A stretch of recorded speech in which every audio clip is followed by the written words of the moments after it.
So it's been a bit of an interesting summer, as you can probably gather from today's video title. Today I'm going to share with you my story on how my anal bleeding led to the discovering of polyps in my colon, to the removal of these polyps, to the discovery of these cancerous cells in my polyp, and what happens at the end of the story.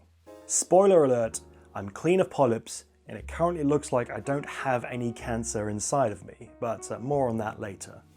In this video, I am simply sharing my story and the things that happened to me. This is not professional medical advice of any kind, and some of the things that I experienced may be different to you.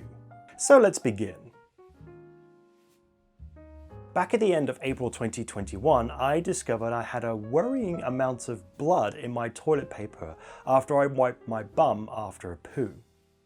Like, a lot of blood. I mean, this much blood in my toilet paper. Well, that's not quite accurate. Let's just add a little bit of this here and here. Well, that kind of makes my poo look a bit bronze when I was a bit more of a brown. But anyway, you get the idea. It happened once during the day, but it was enough to get me very worried. I made a doctor's appointment at my local GP. I also took some photos of my toilet paper wipes and of the stools themselves, so that I had something to show the doctor, because I thought that the doctor would be able to see and identify what's going on. I got some real good close-ups of my poo. I even went ahead and broke some of them apart to photograph inside the stools themselves. Yes, I was wearing gloves. So I called the doctor to make an appointment. Actually, no, that's not quite true. I filled in the online form on the doctor's website describing my symptoms. And on the same day, I got a call saying that yes, I should come into the GP's office the next day. Quick tip, if you have blood coming out of your backside, call the doctor immediately and you should get an appointment as soon as possible because, well, bleeding bum holes are very serious. I went to the doctor's office and I told the doctor the symptoms that I was having. I also offered to show him photos of my poo. He said it wasn't necessary to take a look at the photos and he just wanted me to get onto the table so that he could have a closer look. So onto the table I went, underwear around my ankles, laid on my side, and lifted the knees to my chest. By the way, this isn't my first bumhole examination rodeo. About 5 years before, I went to the doctors, different doctors, with blood in my toilet paper wipes. But that was just a small speck of blood. I mean, it was nowhere near the levels of blood compared to this. So onto the table I went, underwear around my ankle, laid on my side and lifted my knees to my chest. Doctor lubes up his gloved fingers and inserts his finger into my anus. He was quite rough in doing so. He rummaged around my insides for a bit, couldn't find anything abnormal like piles. He deduced that it was a simple tear in and around my anus. He put some special cream on, that should clear that up. If no improvement in a month's time, then please do call back. That was what he said. So I get some cream for my broken bum hole. Anusol was the brand that I used. I do not recommend Anusol brand because it caused a burning sensation around my bumhole. And for the following month, I applied cream around my bumhole. Also, it came with a nozzle to allow you to insert cream inside the bumhole. Shouts out to my fiancée Viv for helping me apply the cream around and inside my bumhole. She has gone above and beyond what it means to be a good wife. In sickness and in health, darling, you can never leave me. So cream is applied around and inside my bumhole, and I was expecting everything to be fixed within a week. But it wasn't fixed.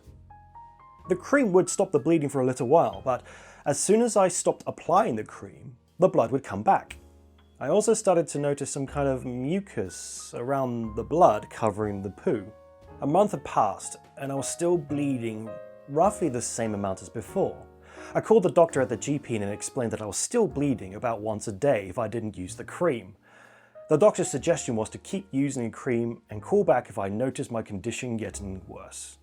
Well, it got worse. Next day I did 3 poos in one day, and in each stool movement there was a worrying amount of blood. I had a wet fart on my work chair and I leaked blood. I leaked blood through my underwear and my trousers, and it ended up in my work chair. The blood farts really scared me. By this point it was the afternoon and I called the GP to request an emergency appointment with the doctor. The response was, "Sorry, Due to the pandemic, we only allow people to make appointments from 8 a.m. to 12 p.m. You will What? have to call back tomorrow to make an appointment. What? Or alternatively, you can call 111. What? The blood farts got me really scared. I called 111, which is the non-essential emergency service in the UK. After a series of questions, the operators managed to schedule an emergency appointment at the main hospital in Oxford on the same day. I drove to the hospital to get to my appointment, and I arrived at the nick of time, where I proceeded to wait a further hour before somebody was able to see me. From there, the nurse asked me what happened, and I explained the whole story. I tried to show the nurse the pictures of my poo, but she wasn't interested. They took blood samples for testing, they measured my height and weight, and yes, they asked me to assume the position on the table so they can check inside my anus. The female nurse invited another female nurse to be the chaperone, and then finger, lube, insert. This nurse had a more gentle touch compared to the GP doctor. A couple of hours later, I left the hospital with no answers to my problem. It's worth noting that around 30% of my time was me waiting around, waiting to be seen by someone. No answers. Apart from the bleeding bumhole story, nothing else was wrong with me. The blood was clean and normal, the nurse couldn't feel anything abnormal inside my anus. It didn't make sense. They booked me into the hospital the following morning to have another look at my bleeding bumhole problem, with maybe the need for a colonoscopy camera going up my bumhole. Not pleasant, but it makes sense. During that waiting time, some nurses and doctors were preparing me for when an available doctor was able to look at my case. After one traumatizing experience of a cannula being put into my wrist, I was eventually seen by a doctor. I told her the whole story from the beginning. I offered to show her photos of my poo, but she said it was not necessary. She then invited a female nurse chaperone to watch the procedure as I once again assumed a position on the table, lube up, finger in, rummage around. She was not so gentle with me, and she could not feel anything unusual, so she decided to get another doctor to check on me. 20 minutes later, a new doctor arrives. I tell her the whole story from the beginning. I offer to show her the photos of my poo. She politely says it is not necessary. None of these health professionals wanted to see photos of my poo? So what was I doing, taking photos of my poo? I showed the photos of the poo to my mum, and she was absolutely fine to have a look. What's that? You bleeding out your bum? Oh, that's not good. Huh? What's that? Got pictures of your poo? Yeah, give us a look. Yeah, give us a look. Mum knows best. Mum knows better. Mum's going to help you out. Yeah. Oh yeah. Yeah, that's probably hemorrhoids. Yeah, I've seen that before. That blood around there's probably got hemorrhoids in it. Yeah. All right, go to your doctor. Say your mum knows best. Say your mum says it's probably hemorrhoids. Yeah. Okay, I love you. Love you lots. Bye. Where was I? Let's see. Doctors arrives, tell the story of the poo, have a rummage around. Oh yeah.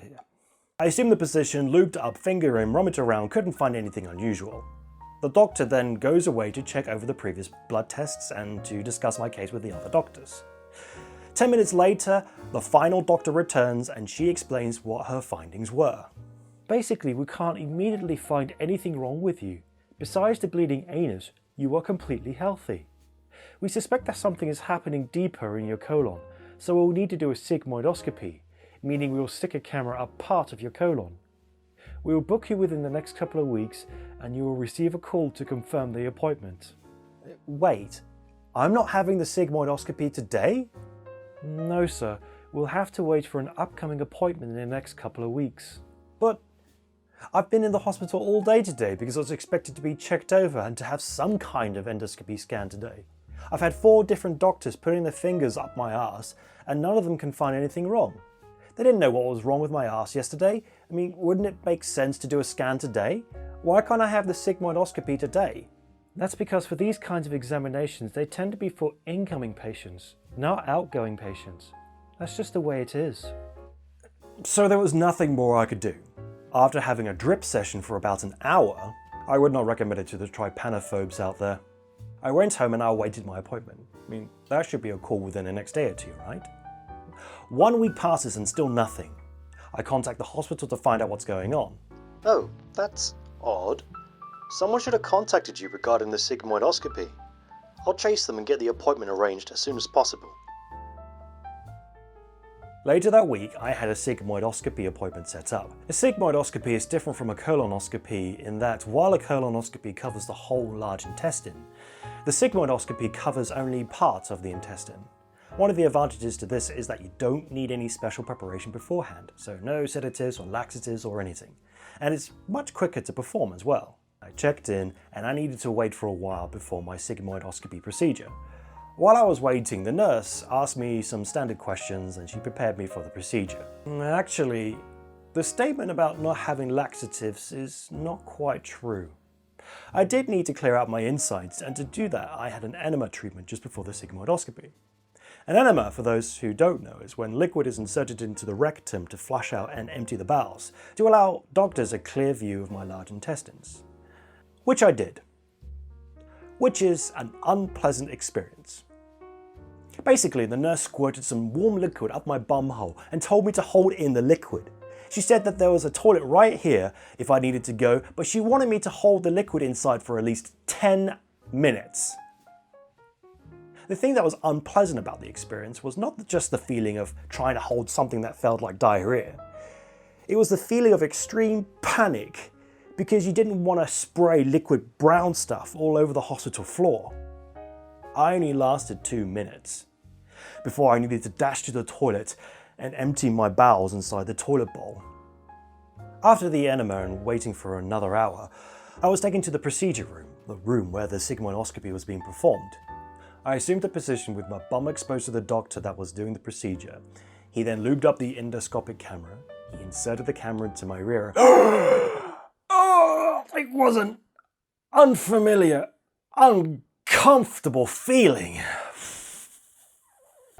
The best way to describe the feeling is, imagine the feeling of having diarrhea and you're trying desperately to hold it in for as long as possible, and there's the panic of spraying liquid brown stuff all over the hospital floor, which is actually impossible because there's actually no fecal matter inside your body.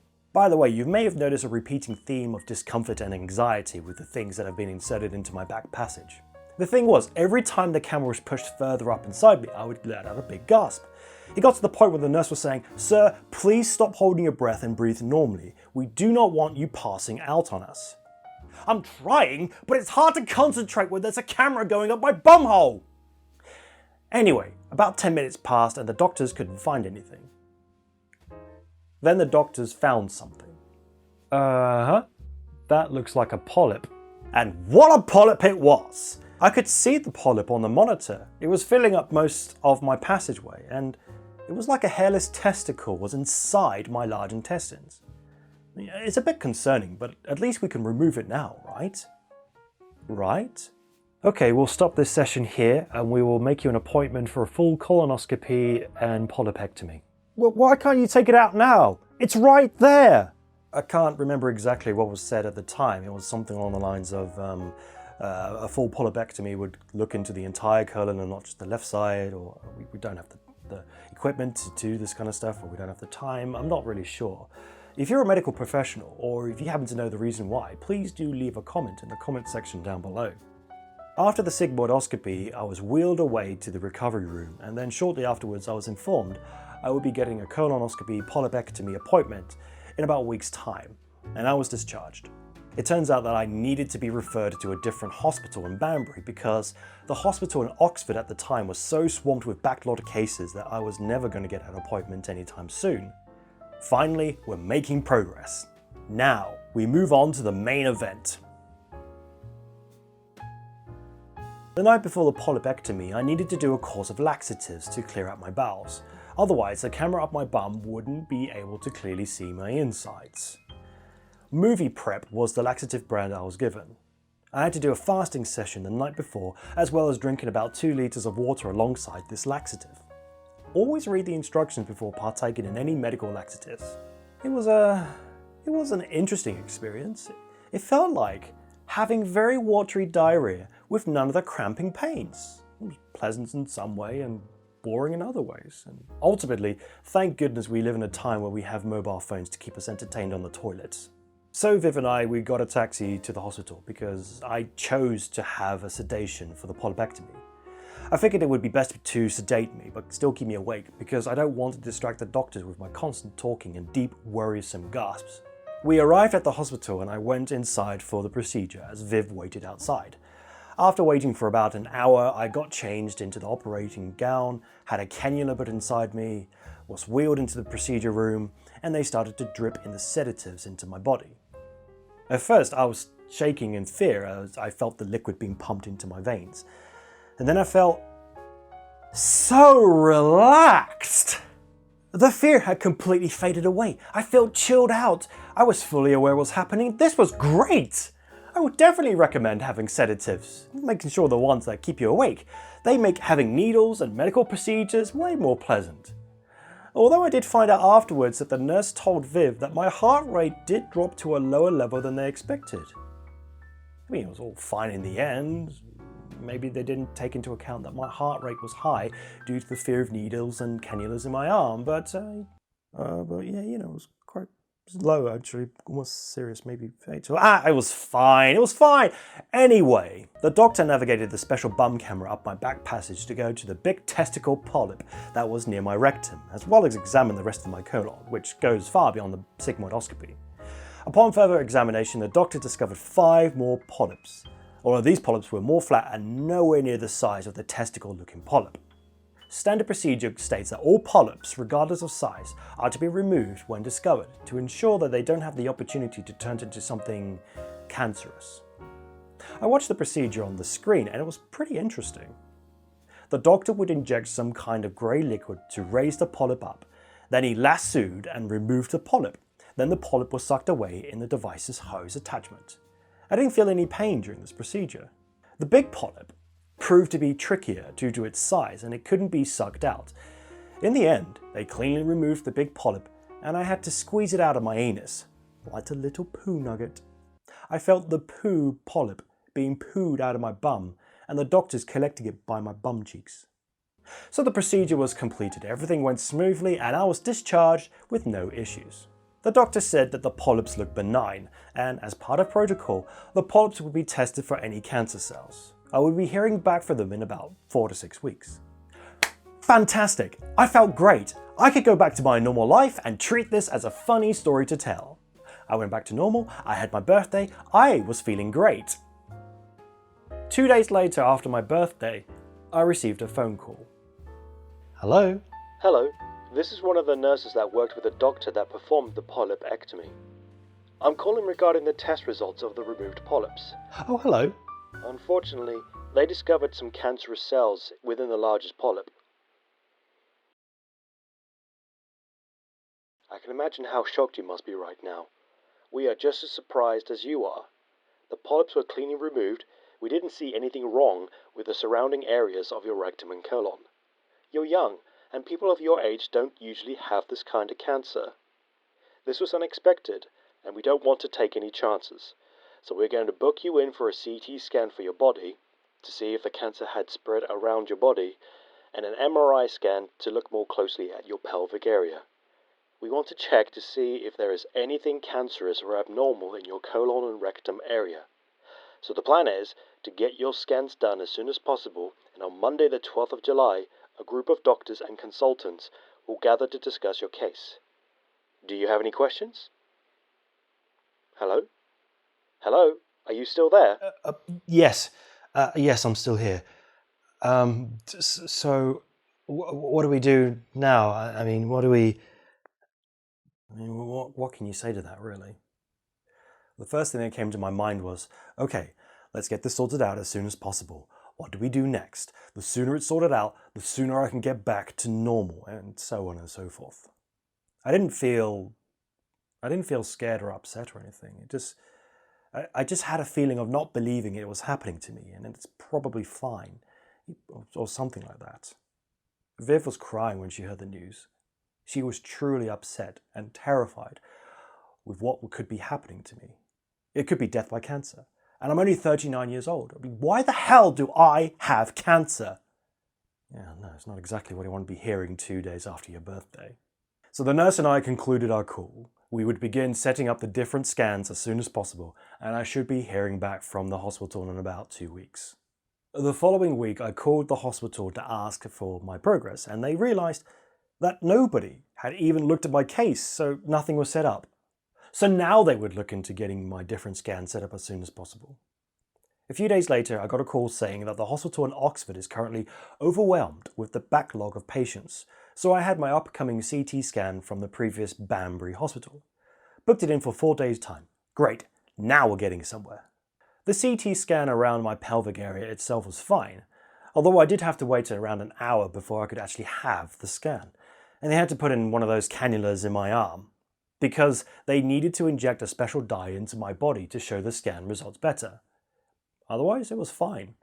A week after the CT scan, I get a call from my nurse key worker at the hospital. Hello? Hi, this is your nurse key worker. We have the results from your CT scan. There doesn't appear to be anything cancerous or malicious around the body. We did notice some unexpected cysts around your liver. It's probably nothing. It's possible you were born with these cysts. But considering your unusual circumstances with your polyp, we don't want to take any chances. We're going to book you in an extra MRI scan to check your liver as well as your pelvic area. Oh good! Mystery cysts around my liver. It kind of makes you wonder what other mysteries are lying inside one's body. Alrighty then. So a week after the call, I was able to get 2 MRI scans. One day for my pelvic area and the other day for my liver, which wasn't too bad really. I found being inside the MRI tunnel with the buzzing noise of the machine rather relaxing. Although I really wish I didn't need to put a cannula in my arm to inject dye in my body at the precise time. About a week had passed since completing all the scans. I was beginning to get a little impatient waiting for the hospital's call, so I called them. I'm calling regarding my MRI and CT scans after my cancerous polyps were removed. Oh yes, hello there. Hello. So, your scan results are in, and we are still reviewing them. But what I can tell you is that your liver cysts look benign and looks like there is nothing to worry about there. Ah, that is good news. As for the other MRI and CT scan, there doesn't appear to be any trace of cancerous growth around the area where the polyp was. We're having trouble categorizing your case in terms of what stage of cancer you are. We need to do more reviewing of your case so that we can bring you in and discuss your options for the future. All right. Some people choose to have surveillance while other people choose to have surgery upon themselves to be absolutely sure that all the cancer has been removed. But once we review your case further, we will be able to bring you into the office with your doctor to discuss further. Do you have any questions? I don't understand. One minute you were saying that there is no signs of cancer, and then the next minute you were talking about having surgery. Having surgery? That makes it sound like I must have cancer. Oh, no. That's not correct at all. There is no visible signs of cancer in your body. It's simply that. I was confused at this point. In my mind, I was expecting from the phone call was either you are clear of cancer, you will need to have an annual scan, but there's nothing to worry about. Or, I'm afraid you do have cancer and it's still inside you. We need to operate very soon. But what I was hearing from the key worker was something in between. It was hard for me to concentrate and to listen to what the key worker was saying during the phone call. Doubt was accidentally introduced into my mind. All this time I'd convinced myself that I had no cancer and I was blissfully happy. Now I was worried. Maybe I did have cancer. Even though the key worker did say, no, there is no cancer inside me. Fortunately, Viv was there to try and talk some sense into me. She took the news as it's all clear, and I didn't have cancer. She was overjoyed and relieved with the news, and it took me a little while to get my confidence back. The following week, Viv and I went to the hospital for a face-to-face consultation with the doctor. And then I had another face-to-face consultation with the same doctor 2 weeks later. The reason why the second consultation was needed was because they wanted to check the Dutch online form and compare my case with similar cases before they came back with any final conclusions and recommendations. At both consultations, the doctor said pretty much the same thing, which begs the question, why did I need to drive to the hospital twice? I wonder if it's because I was frequently calling the hospital on a near weekly basis throughout the whole experience, and they felt they had to tell me something to keep me happy. Anyway, this was pretty much what the doctor said at both consultation sessions. During your polypectomy, we removed 5 small polyps, which were around 2 millimeters from your colon, and one large polyp which was around 20 millimeters in size near your rectum area. Inside the large polyp, we discovered cancerous cells. What we wanted to make sure was the cancerous cells did not spread from the polyp to the colorectal area, and also check that the cancer cells did not spread to any other part of the body. This drawing roughly shows the cut that was made to the large polyp in the affected area. The surrounding area did not show any signs of cancerous growth. The area looked clean. It was tricky to identify what stage of cancer you are at right now because of how early the cancer was detected and removed. For the purpose of classifying what stage of cancer you have, we've identified you as the very early stages, in this case, stage 1. The MRI scans and CT scans showed that there are no signs of cancer around your body. The one thing that we cannot guarantee is whether or not the cancer had spread into the surrounding lymph nodes. This is because our scans cannot see into the lymph nodes. The only way for us to know with 100% certainty if you have cancer in your lymph nodes is to perform a biopsy on your lymph nodes. We would need to cut out a section of your colon that contains lymph nodes and then reattach the remaining colon to your rectum area. However, there are risks with surgically removing your lymph nodes, partly due to the polyp originally being so close to your rectum. The risks include the reattachment going wrong somehow and you would end up with internal bleeding, or your stool could end up leaking inside you. There is also the risk of impotence, because the surgery is near the male genital area and there is risk of damaging the genital's nervous system. You're not really selling the surgical procedure to me, Doc. You're making the cure sound worse than the disease. It's part of my job to inform you of all the potential risks of making such a choice. Besides, you're already 39 years old. You're young. You will probably recover from surgery much better than somebody who is older than you. Again, you're not really selling the procedure to me. I understand that, sir. We've had previous cases where people have gone through the lymph node biopsy and they showed no signs of cancer. The patient would go through the stress of the surgery only to ask, so when I went through all that stress to end up with no cancer? And we would only reply with, well, yes.